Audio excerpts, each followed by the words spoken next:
emoções, a não ser que esta alegria do Senhor, como eu já disse, regule as nossas emoções. Em muitos outros textos, principalmente no Evangelho de João, é enfatizado que podemos experimentar essa satisfação íntima e pessoal com o Senhor Jesus. Queridos, quem vive assim com Jesus, quem experimenta isto com Deus, economiza um bocado de dinheiro. Tenha certeza. Porque não vai precisar de gastar um bocado de coisas que muitas pessoas, mesmo cristãos, gastam para amenizar algumas coisas no seu dia a dia. Porque vive satisfeito e com alegria com menos. Eu não estou falando aqui de ser muquirana, não. Ô marido, por favor, não me entenda mal, tá? Não chega em casa e depois diz para a esposa: ó, o pastor falou lá, nada mais de compra, né? Aquele vestido pode esquecer. Não. Mas quem vive com essa satisfação de Jesus, economiza um bocado de dinheiro. Porque nós fazemos muitas coisas na vida. Muitas vezes é porque não vivemos essa satisfação, esse relacionamento com o nosso Senhor. Tudo isso o Senhor expressa aqui nesse lugar, quando Ele diz: eles estão nesse mundo e aí precisam prevalecer, aí precisam viver. Pai, eu sei o que é viver nesse mundo, eu conheço agora. Pai, eles têm que viver nesse mundo.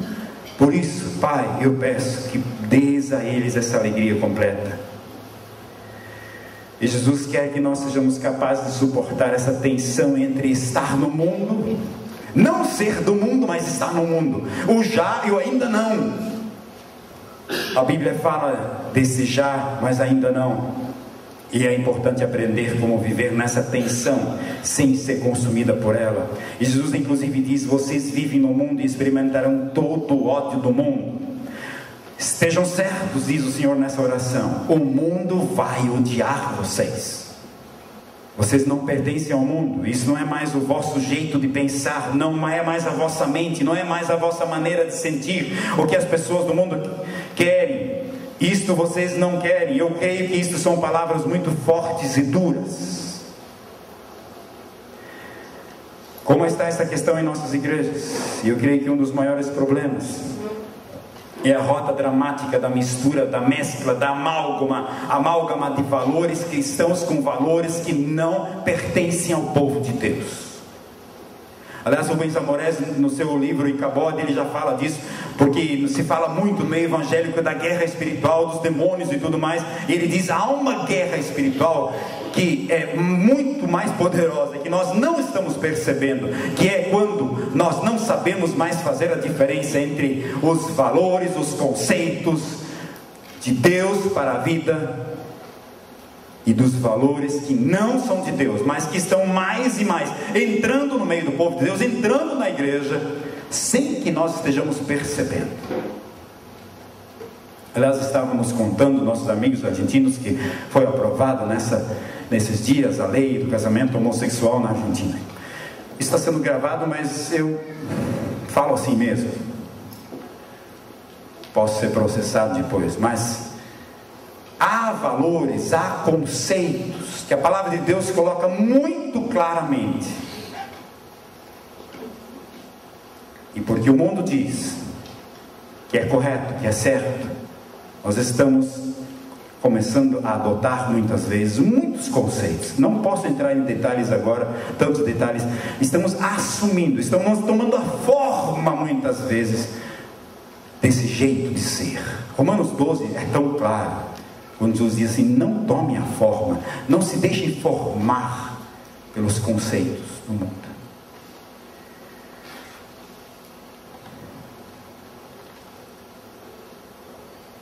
Quer um exemplo? Jovens ou adultos vivendo juntos sem a necessidade do compromisso sagrado do matrimônio. Coisa natural. É a época, é assim. Não é assim. É filho de Deus? Não, tem um princípio na palavra. Ou então, que a homossexualidade é uma opção, uma forma natural da criação. Não é. Que Deus, que Jesus ama a cada um, independentemente das coisas, profundamente. Isso sim é bíblico. Afirmar que esta é uma opção natural da criação? Não é. Jesus quer nos tornar atentos para estas coisas em sua oração, quando Ele diz: Pai, guarda-os do mal, guarde-os do fato de perderem seus contornos, seu perfil espiritual, que se tornem como o mundo, esquecendo da sua filiação e o que isso significa para o seu estilo de vida. Jesus não para nessa conclusão, Ele ora pedindo: Pai, santifica-os na verdade. 1 Pedro 2,9 diz, nos ensina que devemos buscar a santificação, sem a qual ninguém verá a Deus. Agora, meus queridos, santificação não é um padrão de normas, de legalistas, pode, não pode, isso, aquilo. Santificação é vida no altar de Deus, dirigida pelos princípios da palavra de Deus. É viver a ética que não seja de situação e de conveniências. Jesus ora deles uma orientação que faça com que o seu coração permaneça contigo no teu altar, Pai, que sempre novamente transforme a sua alma, seu espírito, toda a sua existência. Ajude-os para que a tua e a minha santidade se concretize em suas vidas. Todos, eu um pouco mais do que vocês, nós estamos carecas de saber quão destrutivo é o fato de quando o mundo espera algo de nós, dos cristãos, dos pastores, dessa santidade anunciada, proclamada, propagada por nós, e quando o mundo não encontra essa santidade em nós. Aliás, os casos de abuso por muitos religiosos têm abalado o mundo nos últimos tempos. Jesus quer que o nosso caráter, nosso estilo de vida, nossos relacionamentos conjugais com os nossos filhos sejam santificados, que o nosso modo como lidamos com problemas e dificuldades seja santificado, seja uma prova da qualidade espiritual de vida baseada nos parâmetros do Senhor e não nos moldes da sociedade atual. A pergunta é: como é que isso se pode realizar? E aí vem a seguinte questão, é a firmeza e fidelidade na palavra de Deus. Jesus diz: Pai, santifica-os na verdade, a tua palavra é a verdade. Pai, eu lhes dei a tua palavra, esse é o ponto central. Deus não falou ao ar, Deus nos deu a sua palavra, e esse também é um dos grandes problemas dos movimentos, de muitos movimentos de igrejas que enfrentamos hoje, que valorizam mais a experiência pessoal do que a palavra de Deus.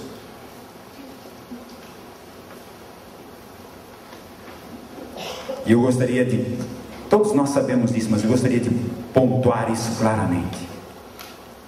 Se é a experiência minha contra a palavra de Deus, o que prevalece é a palavra de Deus. Se a palavra de Deus não fundamenta, não aprova e não concorda com a minha experiência, eu acho que a palavra de Deus ainda continua com a preferência. Somente através da Bíblia nós sabemos quem é Jesus, quem é o Espírito Santo e quem é a criação. Somente através da palavra de Deus nós recebemos iluminação, claridade, reconhecimento da verdade em nossa cabeça, em nossos sentimentos, em nosso entendimento. Jesus disse: santifica-os na verdade, a tua palavra é a verdade. Queridos, onde no mundo nós podemos encontrar uma palavra melhor do que nas Escrituras Sagradas? Onde há uma palavra melhor? Quer um exemplo? Salmo 23. Eu não vou citá-lo, todos nós conhecemos. Que delícia, que prazer, que bênção poder ler o Salmo 23. O Senhor é meu pastor, nada me faltará. Ele me leva aos pastos verdejantes, e mesmo que eu passe pelo vale da sombra da morte, Ele está comigo. Onde encontra uma palavra como essa, a não ser na Bíblia? Bíblia é palavra de Deus e ponto. Infelizmente, muitos seminários batistas, também no nosso Brasil, têm entrado por uma rota de teologia liberal,